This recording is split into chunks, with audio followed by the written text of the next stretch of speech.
Olá a todos, sejam bem-vindos. Eu sou o professor Wellington e a gente está iniciando hoje o nosso curso de Física Básica. A partir de hoje a gente vai ter uma sequência de aulas onde a gente vai estar estudando, tendo a oportunidade de ter o contato com as diversas áreas da física. Hoje é a aula de Física 1, Mecânica, é a nossa primeira aula, é a nossa aula 1, nossa aula inaugural, onde a gente vai abordar um pouquinho da introdução à física. Bem, quando eu penso em física, você imagina como é que a física está estruturada, como é que ela está organizada inicialmente. Se você nunca teve a oportunidade de pensar nisso, vamos pensar aqui um pouquinho juntos. Eu posso imaginar a física dentro do seguinte cenário. A física, ela é considerada uma ciência fundamental. Fundamental porque ela serve de base, alicerce para outras áreas do conhecimento. Certamente você vai concordar comigo que um engenheiro, um médico, um químico, um biólogo, mesmo que a gente não conheça explicitamente a fundo cada uma dessas áreas, se a gente começar a investigar um pouquinho, você vai perceber que essas áreas elas também recorrem muitas vezes à física para a compreensão de fenômenos que acontecem nas suas respectivas áreas. Então a física ela é fundamental nesse aspecto, ela serve de base para outras áreas do conhecimento. E ao mesmo tempo também dialoga com elas, né? A física ela conversa, né? Ela tem uma interdisciplinaridade, ela depende também de outras áreas para o seu próprio desenvolvimento. Ao mesmo tempo, a física também ela é dinâmica, um aspecto que ela está em permanente construção. O que significa isso? Que a física ela não está estagnada. A cada dia ela pode trazer para a gente novas descobertas. E muitas das tecnologias, muitas das teorias que a gente tem hoje, pode ser que daqui a algum tempo elas sejam modificadas ou sejam complementadas. Por quê? Porque a física está em constante construção. Ao longo de muito e muito tempo, homens e mulheres contribuíram de maneira significativa para que a física chegasse ao ponto de desenvolvimento que ela tem hoje. Outra coisa importante que a física vai nos fornecer é permitir o estudo da matéria e da energia. Ou seja, tudo que está ao nosso redor eu posso imaginar que é entendido como matéria, mas tem muitos aspectos que estão ao nosso redor que eu consigo identificar energia. Matéria é tudo aquilo que existe. Energia é aquilo que eu posso utilizar para modificar o estado da matéria. Então, para o físico, é importante ele identificar a matéria e a energia ao seu redor. Pergunta, onde que a gente vai encontrar matéria e energia? Fazendo o estudo da natureza. Estudar a natureza é estudar a física. A física, a própria origem da palavra física, vem de physis, e physis está relacionado com natureza. Quando nós olhamos para a natureza, nós procuramos identificar fenômenos que ocorrem nela. Né? Fenômenos, muitos deles que são naturais, como, por exemplo, a queda de um objeto, um raio, são fenômenos que nos despertam a atenção. Esses fenômenos podem tentar ser explicados. Muitas vezes eles podem tentar ser reproduzidos por meio de experiências controladas. E essas experiências, geralmente, elas seguem um método, que é o método científico. Entenda que esse cenário aqui é uma possibilidade que a gente tem de estruturar a física, mas não é a única. Mas talvez já dê um pouquinho para você da ideia de como é que a física está organizada. O que seria um método científico? O método científico ele pode ser pensado a partir dessa estrutura. Isso aqui é uma maneira que nos permite entender como é que o físico gera um determinado conhecimento, como é que ele chega aos resultados. Bem, a primeira coisa que ele faz geralmente é observar um problema. Então, vamos tomar o exemplo do Galileu. Galileu ele ficou muito interessado em compreender, por exemplo, como era a queda dos corpos. Por quê? Porque ele percebeu que ali havia um problema. Por que os corpos caem? Será que os corpos caem da mesma maneira? Então, a partir disso, ele enunciou uma hipótese. Os corpos caem ou não caem da mesma maneira? Ele teve que testar essas hipóteses a partir de experimentos. O grande mérito, por exemplo, do Galileu foi a introdução dos experimentos na física. Então, ele é conhecido como o pai da física experimental.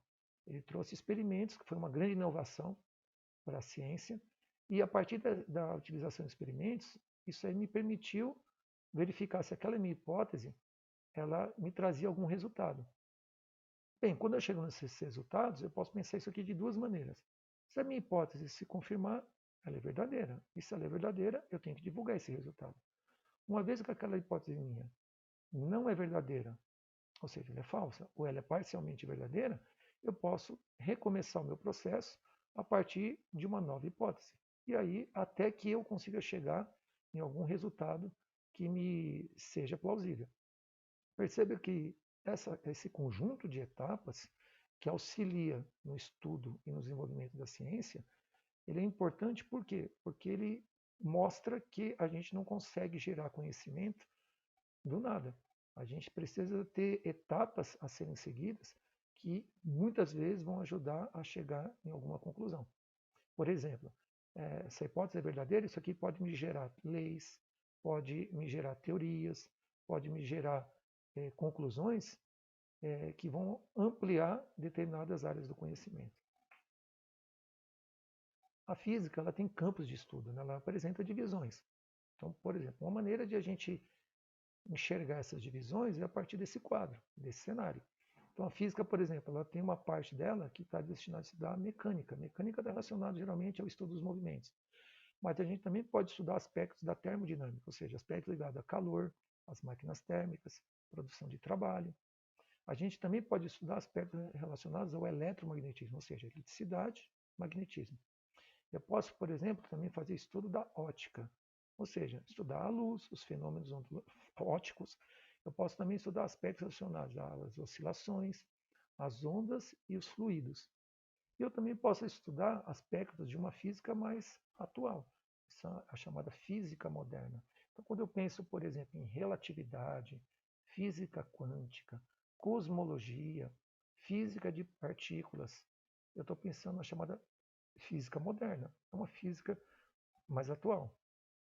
Para nós, nesse curso que a gente está iniciando hoje, o aspecto que a gente vai olhar da física é para o aspecto da mecânica. Então, o nosso curso de Física 1 está centrado na temática mecânica. Então, como é que será esse estudo? Esse estudo da física mecânica, que também pode ser chamado de mecânica clássica ou mecânica newtoniana, ele vai estar dividido em 3 etapas. A primeira etapa é fazer o estudo dos movimentos, então compreender quais são os tipos de movimento e classificá-los. Segunda parte é entender como é que as forças justificam esses movimentos e fazer a aplicação das leis de Newton. E finalmente a gente vai olhar para a natureza e identificar as energias e as leis de conservação envolvidas na mecânica. Para que isso seja possível, a gente vai estar apoiado no ombro de alguns personagens, como por exemplo Galileu, Newton. Certamente existem outras pessoas que trouxeram também contribuições bastante significativas para a física mecânica. Mas eu ousaria aqui dizer que o Galileu e o Newton foram os que realmente alicerçaram tudo que a gente tem na chamada mecânica clássica, principalmente o Newton, que além de ter desenvolvido as suas leis do movimento, também desenvolveu uma matemática para a compreensão desses fenômenos, que é o cálculo diferencial e integral. Essas ferramentas do cálculo a gente também vai ter a oportunidade de estar estudando um pouquinho aqui nas aulas de física mecânica. Bem, as aplicações de estudo da mecânica são inúmeras. Por exemplo, se eu olhar para essa situação aqui, essa garrafa em equilíbrio nesse suporte, a pergunta é, por que isso aqui consegue ficar parado? O que está acontecendo nessa situação que me permite que essa estrutura, esse sistema permaneça em repouso? Bem, a gente precisa dos conceitos da mecânica para compreender essa situação.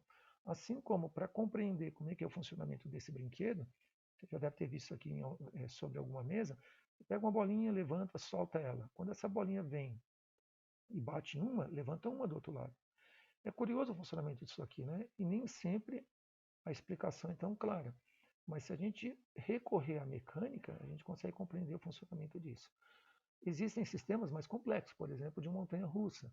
Imagina um engenheiro que projetou essa situação, para que você possa compreender a grandiosidade disso e como é que isso aqui, essa estrutura, né, consegue permanecer parada, embora o carrinho aqui consiga se movimentar uma velocidade considerável, a gente tem que fazer aplicações da mecânica.